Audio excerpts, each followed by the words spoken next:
this is maybe I don't know if I should bring this up, but I remember you posted something about Handel with Uh-oh. with some counterpoint, and I don't know if it was a copyist error or was Handel making No, a no, mistake. Handel wrote fifths all the time, and Okay, this is not me. This, you know, I'm not trying to poo-poo Handel. Okay, I'm trying to, by saying these things, rise everybody else up. Okay, it is not that we should not revere these people.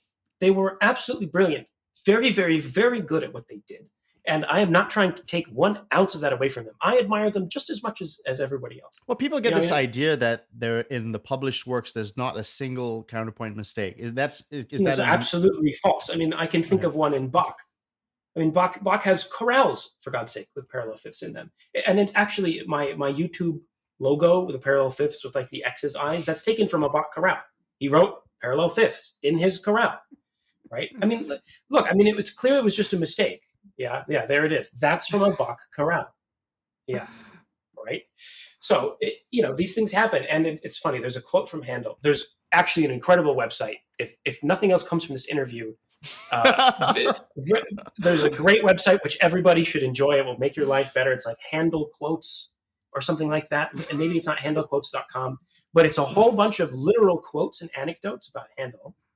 And it's like written, and a lot of them are transliterated from like diaries of the time in his accent. So they will like notate his accent, like "Wat de Diffel" and things like that. It's very funny.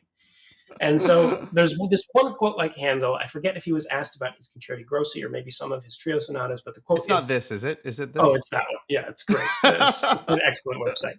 And he says, I wrote like the Diffel in those days, right? I wrote like the devil in those days, meaning like, Yeah. I didn't really know what I was doing yet. And that's not really true. I mean, Handel's music is, there's not very much music that's so effortlessly charming as Handel. I think Vivaldi comes Yeah. close, or they vie for that position. Yeah.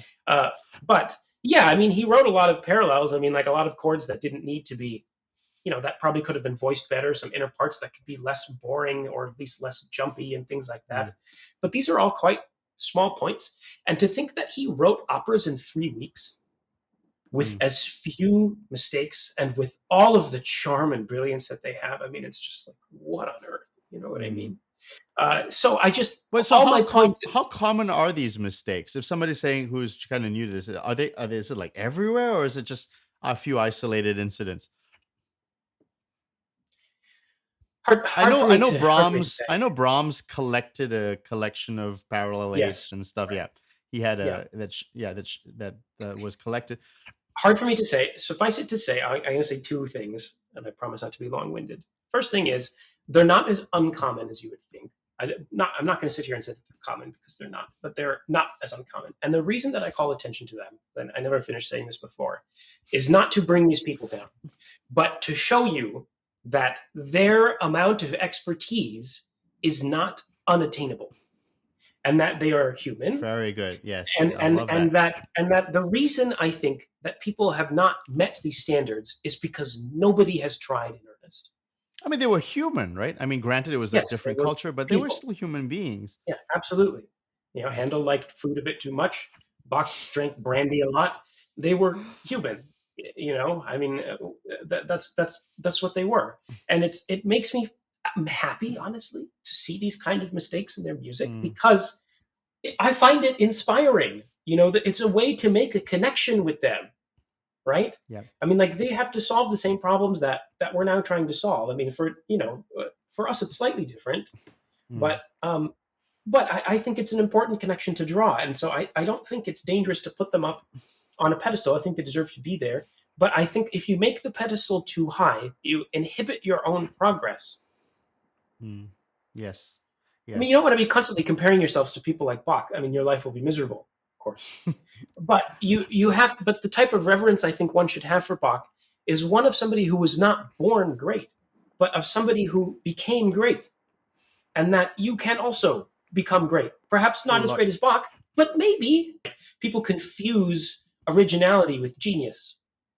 And people also confuse stylistic originality with originality. Yeah. I mean, it is very possible to write Baroque music that does not sound like anything. And I think, if nothing else, I accomplished that. I cannot sit here and say that I think my music is anywhere near as great as these people whose portraits are hanging on my wall. right? But they are a source of inspiration for me. And I think by attempting to write music that I love as a result of listening to these composers and not paying so much attention about being different, I will eventually find things that I enjoy and things that I go for and things that I prioritize. And those will inevitably be different from what they prioritize. Yeah. It's just something not to concern yourself with. Write the music that you want to hear and your voice will come out, period, the end.